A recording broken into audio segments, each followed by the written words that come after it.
ഇന്ന് നമുക്ക് ഒരു ഇൻസ്റ്റൻറ്റ് ദോശയായാലോ?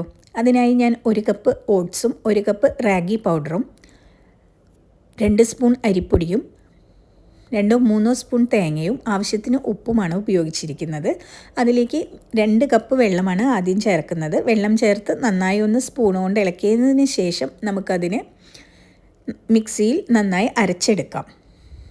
കൂടുതൽ വെള്ളം വേണമെങ്കിൽ നമുക്ക് ചേർക്കേണ്ടതാണ്. ദോശമാവിൻ്റെ അയവിലാണ് നമുക്ക് മാവ് വേണ്ടത്, അതിനനുസരിച്ചിട്ടുള്ള വെള്ളം ചേർക്കണം. ഇങ്ങനെ അരച്ചെടുത്ത മാവ് അപ്പം തന്നെ നമുക്ക് ദോശ ചുട്ടെടുക്കാവുന്നതാണ്. ദോശ ചുടുമ്പോൾ മൂടി വെച്ച് വേവിക്കുന്നതാണ് ഉത്തമം.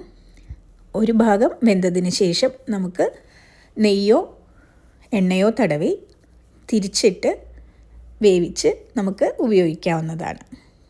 ഒരു ഹെൽത്തി ബ്രേക്ക്ഫാസ്റ്റ് റെസിപ്പിയാണ്. ബ്രേക്ക്ഫാസ്റ്റിനായാലും ഡിന്നറിനായാലും കഴിക്കാൻ പറ്റുന്ന നല്ലൊരു ദോശയാണ്. റെസിപ്പി ഇഷ്ടമായാൽ ഷെയർ ചെയ്യാനും ലൈക്ക് ചെയ്യാനും കമൻറ്റ് ചെയ്യാനും മറക്കരുതേ. ചാനൽ സബ്സ്ക്രൈബ് ചെയ്ത് സപ്പോർട്ട് ചെയ്യുമല്ലോ അല്ലേ?